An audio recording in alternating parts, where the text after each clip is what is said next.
하나, 둘, 셋. 안녕하십니까. 라벨라 성형외과 유튜브 채널의 은하수 아빠 조원장. 안녕하십니까. 조원장입니다. 네, 이번 시간에는 좀 특별한 주제 얘기입니다. 시술에 관련된 얘기보다는 우리 한국 의학사에 대해서 우리 조예가 깊은 전망용 원장님을 모시고 그간의 못다 했던 이야기를 오늘 들어보는 시간을 갖도록 하겠습니다. 글은 발행이 돼서 검색에 걸려 있으니까 예습은 그렇게 하셔도 되겠고 직접 쓰신 글에 대해서 좀 이야기를 들어보도록 하겠습니다. 요 책이죠? 예, 원장님과 어떤 인연이 있으셨는지 궁금하기도 하고 해서 잠깐만요. 이게 글자가 작다는 의견들이 있어서 글자를 좀 키워서 그러네요. 훨씬 보기 좋은 것 같습니다. 자, 이 책입니다. 아주 쉽사리 참 요즘 책과는 완전 다른. 요즘 책과는 너무 다른 그런 책인데요. 이렇게 막 이렇게 있고 이거 중고책으로 사면 한 얼마나 하나요 요즘에? 원장님이 25,000원 주고 샀다고 그랬죠? 당시에 요즘도 뭐 그 가격이거나 더 싼 가격에 사실 수 있을 것 같아요. 좀 더 지나면 박물관에서 볼 수 있을 것 같은데, 그죠? 구하기가 쉽진 않을 것 같습니다. 그죠? 이거 워낙 이때는 한 판에 1쇄 찍어내는 수가 작았던 때라서 그렇습니다. 원장님이 또 그 몇 쇄에 되게 집착하시죠? 이거 몇 쇄인가요? 이거는? 이거는 그런 게 써져 있나요? 뒤에 아마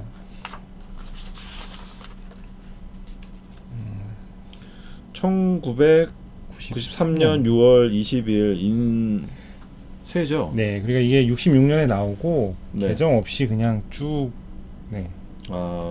1950년. 그건 이제 이 탐구당이라는 출판사가 1945년에 이제 그 처음 책을 탐구당이 아직도 있나요? 있습니다. 이 탐구당의 사장님도 굉장히 출판계에서 존경을 받으시는 분이고 여기에도 특별한 감사 이야기가 또 써있기도 하고 그래요. 알겠습니다. 당최 요즘 해서 이문을 남기기는 좀 어려운 관념의 분들이세요. 어찌됐건 그래서 이 한국의학사라는 책을 서평을 쓰시게 된 계기와 뭐 내용을 좀 들어봤으면 좋겠습니다. 블로그를 새로 하나 해서 거기다 이제 서평란도 좀 쓰자 생각이 들어서 도대체 이제 뭔 책을 써야 되나 오만 책들이 막 스쳐 지나가더라고요. 뭐 이기적 유전자도 있고 뭐 로마인 이야기도 좋은 책이고 또 얼마 전에 나왔던 먼 나라 이웃 나라도 한 번은 좀 살펴봐야 될 것 같기도 하고 그 외에도 뭐 좋은 책이 많았는데요. 그래도 내가 서평을 제일 먼저 쓰면 뭘 써봐야 될까 1호인데 1판 1쇄인데 하다가 그런 책이 이제 이 김두종 일산 김두종 선생님의 이제 한국의학사 전이라는 책입니다. 그래서 왜 이걸 했냐면 제가 의사라는 점이 가장 크게 작용한 것 같아요. 다른 분야는 뭐 역사나 뭐 그런 것은 제가 이제 공부를 해도 역시나 주변인이고 그래서 좀 한계가 있지만 이거는 이제 제 전공에 대한 역사이기 때문에 조금 더 가치를 정확히 평가를 할 수 있지 않을까 그런 생각에 이제 정해봤고요. 그래도 요즘에는 전공이 아니신 분들이 그 깊이가 워낙 깊어졌기 때문에 덕질이라고 하죠. 덕질. 덕후들은 전공인 사람보다 훨씬 더 무공이 더 좋아졌기 때문에 그렇게 너무 겸손하실 필요는 없을 것 같습니다. 그리고 이제 두 번째는 좀 제가 생각하는 책과 저자의 모범적인 예. 이건 이제 지극히 제 개인적인 어떤 가치관인데요. 이제 평생 공부하고 연구한 것을 책 한 권으로 딱 써내고 그런데 그 책이 수십 년간 그 분야의 고전으로 남아 사실 자연과학 분야에서는 이러기가 좀 쉽지가 않은데요. 그래도 이제 그 책을 대체하기 힘든 자리에 오른다면 뭐 책을 써서 얼마를 벌고 이런 거를 떠나서 네. 저자로서 작가로서 또 책으로서 누릴 수 있는 어떤 최고의 영광이 아닐까 그런 생각이 들었어요. 근데 그런 책 중에 하나가 이 책이어서 또 그런 좀 아름다운 이야기를 소개해 볼까 하고 정해봤습니다. 근데 이 책이 그 정도의 그 중요한 위치를 차지하는 거라고 알아보는 사람이 몇 명 안 될 거라고 생각이 들어요. 예, 저는 이제 원장님이 쓰는 뭐 얘기하시고 쓰셔서 들어서 이제 아는 거지만 의사들 중에서도 이거에 그런 그 가치를 느끼고 소중하다라고 생각하는 사람이 별로 없을 거라고 생각이 들고, 그리고 역사를 하시는 분들은 역사의 그 방대한 부분 중에서 이 의학사가 차지하는 게 아주 미미할 거기 때문에 정말 디테일한 수요층이 있는 이 녹화를 하면서도 이걸 볼 분들이 얼마나 될지 모르겠지만 그래도 이제 의의가 있다 생각이 들어서. 자, 그 세 번째 이유는 이제 이러한 책들이 굉장히 많습니다. 그러니까 한국 의학사, 뭐 한국 미술사, 뭐 한국 선박사 등등등의 책이 있는데, 그런 책들이 탄생하게 된 어떤 이야기들을 각각 개별적인 드라마가 있지만 조금 패턴화해 보면 이해하기가 좀 쉽지 않을까 그런 생각을 가졌어요. 그래서 비단 이 책에 해당되는 내용은 아니지만 그런 이 한국 모모사가 탄생하게 되었던 근현대 이야기를 조금 하면서 조선 땡땡사 그런 이야기를 하면서 그런 그 한국 서지학의 흐름 속에서 한국 의학사의 가치를 조금 다시 평가해 보면 어떨까, 한국 의학사 전이라는 이 책의 가치를 다시 평가해 보면 어떨까, 그런 생각에 조금 욕심을 내봤습니다. 쓰시는데 시간 엄청 오래 걸리셨던 것 같아요. 자, 그러면 일단 저자가 궁금하죠. 김두종 선생님. 어떤 분이신가요? 김두종 선생님인데 사실 뭐 워낙 유명하신 분이어서 유명하신가요? 전 처음 일산 김두종 선생님. 일산 김두종 선생님. 일산에 사시는 건 아니시죠? 그 이제 함안 분이시더라고요. 네이버에 찾아보면 이제 이렇게 나와 있습니다. 19세기 분이세요. 1896년 분이시고. 제가 함안 출신입니다. 그러세요? 네네. 그래서 이제 한국 의학사를 써내셨고, 한국 의학사 전을, 그리고 한국 고인쇄 기술사라는 책을 또 써내셨고, 서울대 의대 교수, 서울대 병원장, 뭐 숙명여대 총장을 하시고, 이렇게 올림픽까지는 보셨나 보네요. 그렇게 했는데 요렇게 좀 간략한 소개보다도 이분이 좀 어떤 분이신가를 조금 더 알고 싶은 분은 이분이 1988년에 돌아가셨을 때 한국 과학사 학회지에서 특집 추모판을 냈어요. 그때 이제 의사 학회지에 그 서울에 있는 모 의과대학 교수님이신 여인석 선생님이 그 일산 김두종 선생의 생애와 학문이라는 논문을 거기다 게재를 하셨습니다. 원장님이 프린트하신 게 네네네. 요 논문이고 여땡땡 교수님의 이야기는 제가 뒤에서 또 조금 소개를 해드리는 요 논문이고, 그 다음에 이제 의사 학회지가 아닌 과학사 학회지에 역시 1988년에 돌아가시고 나서 그 추모의 의미로 여러분들이 추모사를 쓰시고 또 이제 김두종 선생님하고 당시에는 이제 신진 소장학자인 송상용 교수님이 저희도 이분한테 배웠죠. 대담을 하셨던 정상인은 무엇을 생각하고 있는가라는 글이 88년에 실렸는데, 요 글은 사실은 1978년, 그러니까 선생님 돌아가시기 10년 전에 모 이제 잡지에 대담으로 실렸던 것을 두 분이 대담한 것을 실었던 것을 선생님을 추모하는 의미로 10년이 지나고 나서 이제 과학사 학회지에 실었던데, 이게 역시 78년 판이라 한자도 있고 대담 형식이라 약간 거칠기는 하지만 선생님의 생애를 보기에는 이게 조금 더 진솔하지 않나 그런 생각을 해서 요 두 개를 읽으시면 대략의 이제 판단이 되고요. 근데 이것도 뭐 그렇게 내용이 많습니다. 네. 네. 그리고 알겠습니다. 조금 더 이제 선생님의 육성에 가까운 모습을 보시겠다고 하면 요 88년판 송상용 선생님과의 대담을 네. 더 보내드립니다. 송상용 선생님은 이제 저희가 예과 때 이제 의학사를 배웠던 분으로 후에 또 저랑 악연이 있으신 에피소드는 다른 기회에 또 소개를 해드리도록 하겠습니다. 예, 그때 그 학생이 이렇게 의학사 방송을 이렇게 찍게 될 줄은 그때는 서로 다 서로 몰랐겠죠. 예, 그렇습니다. 네. 자, 그래서 이제 선생님이 이 논문을 나온 선생님의 생애를 소개해드리면서 좀 잠깐 얘기를 더 하겠습니다. 96년에 함안에서 정말 지금도 이렇게 서울에서 멀리 떨어진 곳인데 함안에서 태어나셨고 당연한 얘기지만 전통 한학을 공부하셨다고 해요. 그래서 선생님 회고록에도 내가 그때 전통 한학을 공부했기 때문에 이 한의학이나 동양의 고전을 읽어내는데 지장이 별로 없었다 이런 이야기가 나옵니다. 그리고 이제 그 상경을 하셔서 휘문고등학교, 지금은 이제 강남으로 옮겼지만 이제 당시에는 강북에 있었는데 휘문고등학교의 전신인 휘문의숙에 이제 입학을 하시게 되고요. 휘문의숙을 졸업하고 1918년 4월에 경성의학전문학교에 입학을 하시게 됩니다. 이게 잠깐 사족을 달면 경성의학전문학교라는 거는 우리가 말하는 경성제대 의학부랑은 이제 또 다른 의학 기관이에요. 그래서 이제 서울에 생긴 최초의 초급 의학 교육 기관입니다. 조선인을 가르치기 위한. 그러던 것이 이제 후에 나오지만 3.1운동을 계기로 이제 대학 설립 운동, 구역사 교과서에 나오는 이제 대학 설립 운동 같은 걸 하게 되니까 총독부에서 그걸 억제하기 위해서 그럼 우리가 좋은 대학을 지어주마 이렇게 해서 경성제대가 생기고 이제 의학부가 생기게 되는 거죠.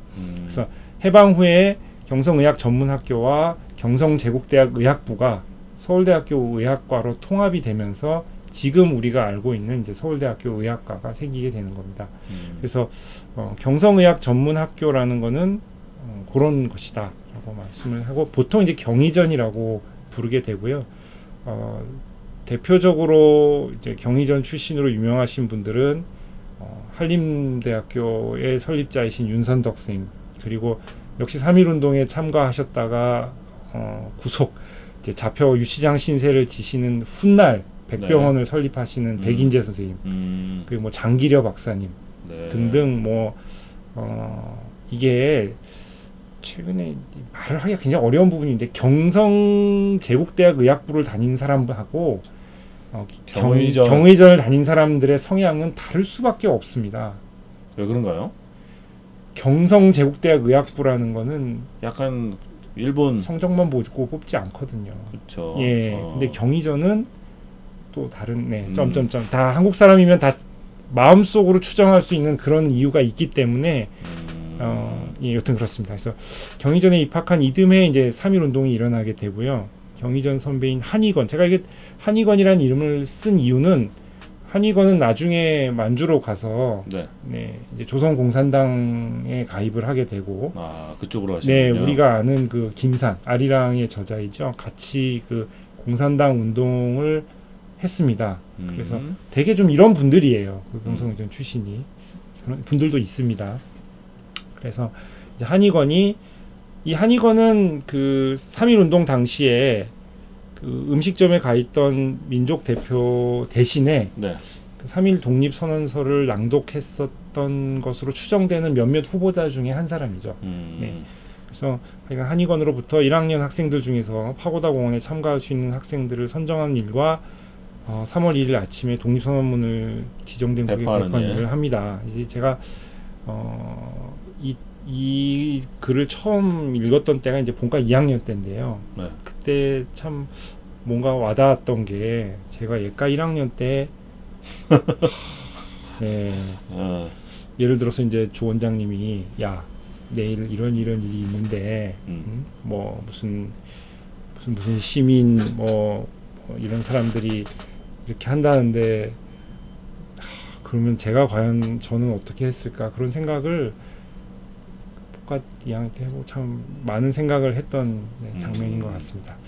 그래서 이제 3.1 운동에 참여한 것을 이유로 병의정에서 퇴학을 당하세요. 네. 하고 이듬해 이제 도의를 해서 교토 부립의과대학에 입학하여서 공부를 이어갑니다. 제가 이 학교를 정확하게 쓰는 이유는 그때 교토 제국대학은 이제 6개가 있었어요. 당시에 본토에 5개가 있었고 이제 경성에 1개가 있고 이렇게 해서 6개가 있었는데요. 마찬가지로 부립의과대학에 입학하는 사람과 교토 제국대학 의학부에 입학할 수 있었던 사람은 성향이 다르게 예, 우리가 알고 그 예, 집안 사정과 네, 조선 사람이 생각하는 그 차이가 분명히 존재했습니다. 그래서 하여튼 교토 제국대학 의학부에 당시 이제 윤일선 등이 이제 재학을 하고 있었는데 교우 관계를 이어갔다 이런 이야기가 나오고 뭐 윤일선은 사실 김두종 선생님보다 더 유명한 것 같아요. 그 병리학의 태도로서 저희가 배웠던 그 약간 보라색빛 나는 한글 병리학 책 맨 앞에 보면 병리학사가 나오는데 거기에도 윤일선 선생님 에피소드가 나오고 하여간 다음에 이건 또 소개를 할 수 있으면 제가 소개를 해드리도록 하겠습니다. 네. 그래서 1924년에 교토 부립의과대학에 입학을 하고 내과 조수로 1년을 근무한 후에 이제 중국으로 건너가세요. 그래서 일본어는 잘하신다는 얘기예요. 네, 일본어 그러니까 한학을 배웠기 때문에 한자 기본. 네, 일본에서 학교를 다녔기 때문에 일본어 기본. 네. 네. 그다음에 이제 북경을 거쳐서 봉천에 있는 이제 당시에 이제 만주국이죠. 만주 의과대학 부속병원에 적을 두기도 하고 뭐 이런저런 데서 봉직이 생활을 하시고 31년에 하얼빈 철도병원을 마지막으로 이제 봉직이 생활을 접습니다. 그리고 하얼빈에서 이제 제세의원이라는 병원을 열어서 개업을 하고 개업이 생활을 하시게 돼요. 개업이 생활은 매우 순탄했다고 선생님께서 얘기를 하셔서 7년 만에 평생 먹고 사는 일에 구애받지 않을 정도의 재산을 모으고 병원을 정리하셨다고 본인이 이제 수레를 하고 계십니다. 개인적으로는 이제 가장 생애에서 책도 부럽지만 부러운 대목이 아닐 수. 면허는 일본 면허신 건가요, 그러면? 아, 이게 그 당시에 일제 시대였기 때문에요. 일본 면허가, 네, 일본 면허가 한국, 중국에 다 통하는 면허였습니다. 네. 그렇겠군요. 네. 그래서 이제 그 선생님이 개업이 생활을 정리하고 다시 만주의 의과대학으로 돌아가신 나이가 이제 43세였다고 네. 하고 그때 이제 기초의학을 연구를 하고 싶었으나 나이가 조금 많아서 이제 그거는 접고 좀 나이가 들어서도 할 수 있는 좀 인문학과 약간 결합이 된 그런 것을 했다고 하는데 잠시 이제 또 말씀을 드리면 당시 일본의 네. 세균학이나 병리학은 세계적 수준이었습니다. 네, 참 슬프긴 하지만 그 경성 제국대학 의과대학의 미생물학 교수님으로 와 있던 일본 의사들은 탑 클래스, 세계 탑 클래스의 세균학자들이 와 있었어요. 뭐 기타 이때 봉천에 왔던 뭐 기타 사토 시바사부로나 경성제대에 와 있던 시가 기요시 같은 사람들은 지금도 뭐 그 미생물학 책을 열면 이름이 나오는 그렇습니까? 네, 그런 선생님들이 와 있었기 때문에 그 당시에 만주에서 이제 기초라는 게 굉장히 돈도 많이 들어가고 투자가 되고 하는 거에서 당연히 이제 기초를 한다 그러면 그런 쪽을 하셨고 싶었으나 이제 나이가 좀 걸림돌이 되어서 거기서 이제 책 수집 쪽으로 가셨군요. 중국의 역대 고의서를 수집하고 연구하는 일을 하시게 돼요. 이게 선생님의 학문 제1기입니다. 제가 간단히 적었지만 이때 선생님은 그 만주국의 그 풍부한 사실은 이제 뒤에서 일본이 돈을 대고 있지만 풍부한 자금을 이용해서 아주 귀한 고서들을 다 수집을 하셨고 직접 다 읽으시고 근데 이게 대부분 한의학 서적이고 예. 언어가 뒷받침이 되니까 그래서 이때 선생님은 비록 이제 서양 의학을 공부하셨지만 충분한 한의학적 지식과 그리고 넓은 시야에서 그 지식이 들어오고 그러니까 서양 의학은 일본에서 배우신 거군요, 예, 그죠? 예. 그리고 중국 의학에 대한 그 정리는 중국 봉천에서 하시게 되고 이제 해방 후에 귀국을 하시게 됩니다. 선생님의 그 학문 2기가 되겠는데요. 해방 이후. 네. 불행하게도 이때 수집하셨던 의서를 못 갖고 들어오셨다고 합니다. 이것은 왜 그랬을까요? 네, 이거는 이제 참 좀 이게 좀 안타까운데 만주를 우리가 마지막 황제 V를 보면 마지막에 V가 탈출을 하려고 하는데 소련군이 와서 그거를 이제 하는 장면이 나오는 베르나르도 베르톨치 감독의 마지막 황제를 보면 마지막 장면이 그렇게 되는데요.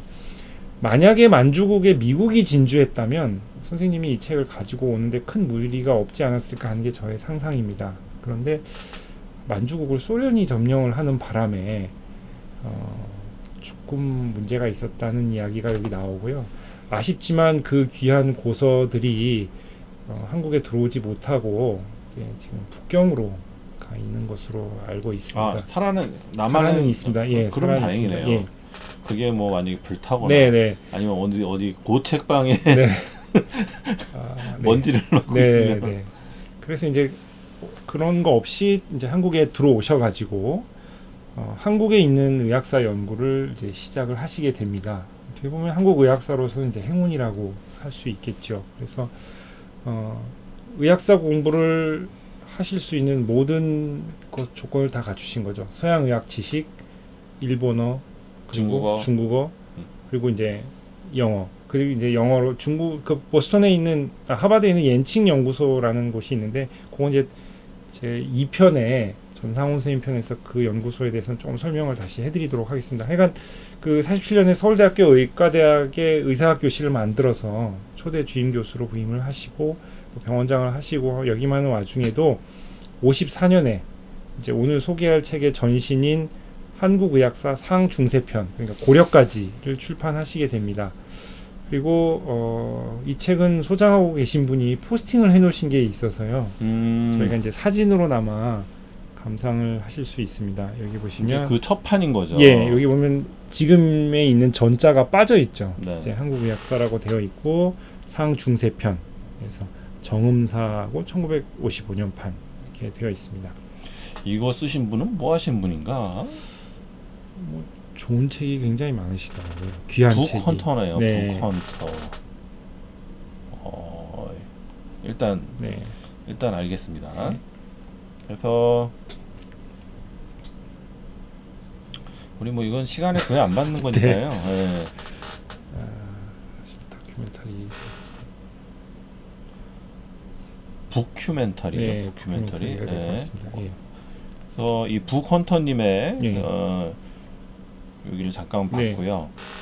정음사에서 나왔고 네. 그때 900환이었다. 네.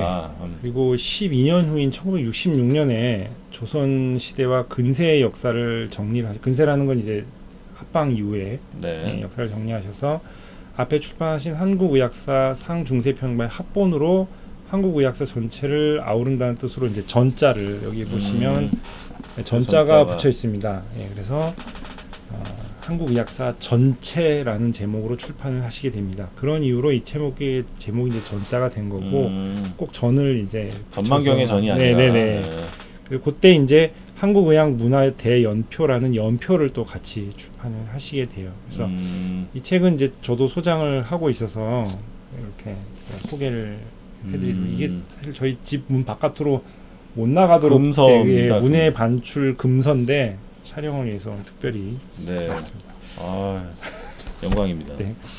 그리고 이제 1966년은 의학사뿐만 아니라 대한민국 과학사에서도 영원히 기억될 해라는 생각이 되는데요. 그거는 원장님만 영원히 기억할 것 같아요. 이게 그런가요? 네, 이거를 이렇게까지 알고 있는 의사가 없을 거예요. 없을 거라고 저는 거의 없을 거라 생각합니다. 100%는 아니겠지만 이 저자와 김두종 선생님이나 이런 히스토리를 저는 하여튼 너무 새롭습니다. 그래서 전상훈 선생님의 그러니까 한국 의학사와 같은 의학사 분야에서 한국 의학사와 같은 위치를 누리는 전상훈 선생님의 한국과학기술사라는 책이 원래는 출판이 되었습니다. 마찬가지로 정음사에서 출판이 되었고요. 이게 이제 3판까지 출판이 되었고 2000년 출판본부터는 이름을 한국과학사로 바꾸어서 출판을 하고 있습니다. 그래서 이 두 책이 1966년에 이제 출판이 되었는데요. 1966년에 한국의 그 학문이 네. 거기까지 도달할 역량을 갖추었다 이렇게 보는 게 더 맞을 것 같다는 생각이 들고 아주 의미 있는 해일 것 같습니다.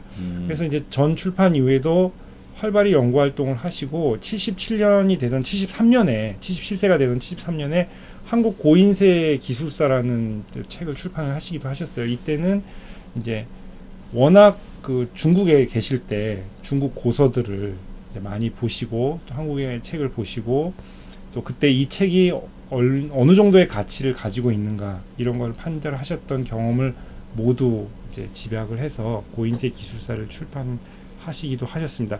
이게 어떤 문제가 있냐면 지금 책은 예를 들어서 66년 판이면 이 종이가 대개 65년에서 66년에 생산된 종이에요. 네. 그런데 옛날 책은 예를 들어서 1900년대에 이 책이 출판되었다고 하더라도 그 종이가 100년, 200년 전에 출판된 종이로 찍는 경우가 대부분입니다. 그러니까 종이를 그냥 방사선 측정 연대로 측정해서 나온 연도가 그 다르군요. 책의 실제 출판 연도가 아닌 경우가 많아요. 그래서 서지학이라는 학문이 이제 발전을 하게 되는 거고, 예, 그렇습니다.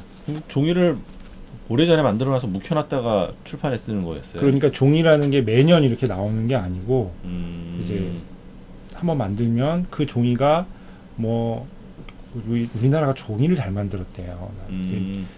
그 박시백의 조선왕조실록에도 보면 조지소 만들었던 얘기가 나오는데 그 종이를 이제 명나라에 갖다 바치면 명나라에서 그걸 보물창고에 넣어놓고 귀한 책을 찍을 때 꺼내서 잘라가지고 쓰니까 이게 대체 언제 들어온 종이 이 찍은 내용하고 종이랑은 상당한 시간 차이를 보이게 되는 거죠. 뭐 그리고 종이의 종류에 따라서 찍는 책도 달랐기 때문에 그런 것을 판별해내는 탐정 같은 그런 서지학이라고 그걸 하셨기 때문에 쓸 수 있는 책인 것 같고 이 책은 도저히 구할 수가 없고 볼 수도 없더라고요. 한번 보기라도 했으면 좋겠는데 국립박물 도서관에 있다고 하니 어느 책이요?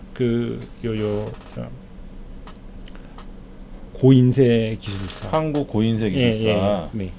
어디 있는지 찾아서 또 보러 가실 것 같네. 그래서 이 고인세 기술은 좀 참고로 말씀드리면 제가 오늘 책을 안 갖고 왔는데 천혜봉 선생님이라는 선생님이 또 이런 역할을 하신 분이 있으셔서 그 책은 지금도 출판이 되어 있어서 궁금하신 분은 찾아보시면 좋을 것 같습니다. 자, 그래서 이제 다시 책 이야기로 하면 선생님이 책은 이제 말씀드린 대로 54년에 상중세편이 출판되고 12년 후에 조선의학사의 내용까지 총망라해서 전이라는 이름을 붙여서 출판을 하게 됩니다. 상하편으로 보통 상식적으로 하면 이제 삼국사 상, 그리고 이제 12년 후에 나왔으니까 하 이렇게 해도 될 것을 전이라는 이름을 한 권으로 하신 데서 학문에 대한 태도나 책에 대한 어떤 태도를 엿볼 수 있는 것 같습니다. 이건 뭐 어느 게 맞고 틀리다는 이야기는 아니고 제가 좀 개인적으로 이런 것을 좋아하기 때문에 좀 좋은 것 같고 요즘 뭐 한국의 책 뭐 몇 달 전까지도 그 내용에 대해서 아무것도 몰랐던 사람들이 부랴부랴 해서 뭐 책을 써내기도 하고 뭐 1, 2권 찍어보고 잘 팔리면 나머지 찍고 아니면 후는 그냥 계약이 종료되는 저자 그런 행태도 비일비재해서 참 좀 씁쓸한 마음이 듭니다. 아니면 시즌 2 나왔는데 이제 잘 안 팔리면 접고 시즌 1에 갖다 붙이고 그래서 뭐 본 사진은 서편과 아무런 관련이 없음을 다시 한번 강조해 드리도록 하겠습니다. 4차 산업혁명에 대해서 언제부터 알았는지 쫑알쫑알. 자, 그러면 일단 여기서 한 템포를 끊는 게 알겠습니다. 좋을 것 같습니다. 여기까지가 이제 책에 나오게 된 배경 서론이고 그 다음에 이제 책 내용은 2탄으로 이렇게 해야 맞을 것 같습니다. 거의 30분이 됐기 때문에 생각보다 꽤 저기 되네요. 할 말이 많네요. 그래도 이런 쪽에 관심이 있어서 보시는 분들에게는 되게 귀한 자료가 될 것 같고 저는 궁금한 게 서울대는 의학사 교실이 따로 있나 보네요. 있습니다. 아직도 있을까요? 그 주임 교수가 황땡땡 교수님이시고요. 그 못다한 이야기에 이게 지금 참 이런 분야는 말씀드리기가 어려운 게 네. 여기 아까 그 논문 쓰신 그 여땡땡 교수님 네. 그리고 서울대학교 황땡땡 교수님 네. 그다음에 또 연세대 박땡땡 뭐 아주대 이땡땡 카이스트 신땡땡 등등이 에 대해서 제가 부탁드릴 말씀도 뒤에 방송에 준비해 놓았습니다. 차마 글로 쓰면 나중에 혼내실 것 같아서. 왜요? 이게 그 이제 기초의학 교실에 들어가겠죠. 네.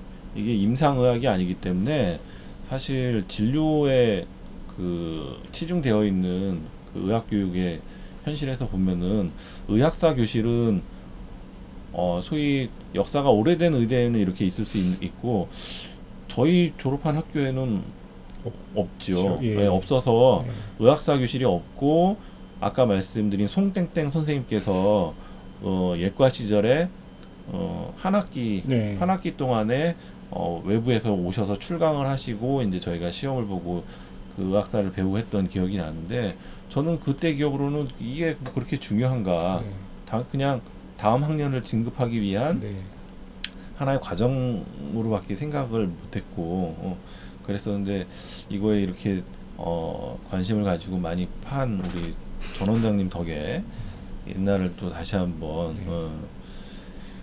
그런 역사를 갖다가 중요하게 생각을 하고 교실로까지 이제 편입을 해서 있는 학교들이 그만큼 전통이 된 학교라고 생각이 듭니다. 예.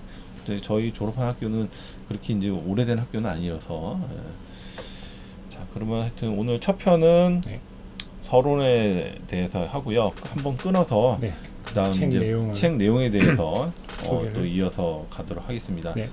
채널 고정하시고 재밌게 보신 분들은 다음 편 틀어버리시는 거예요.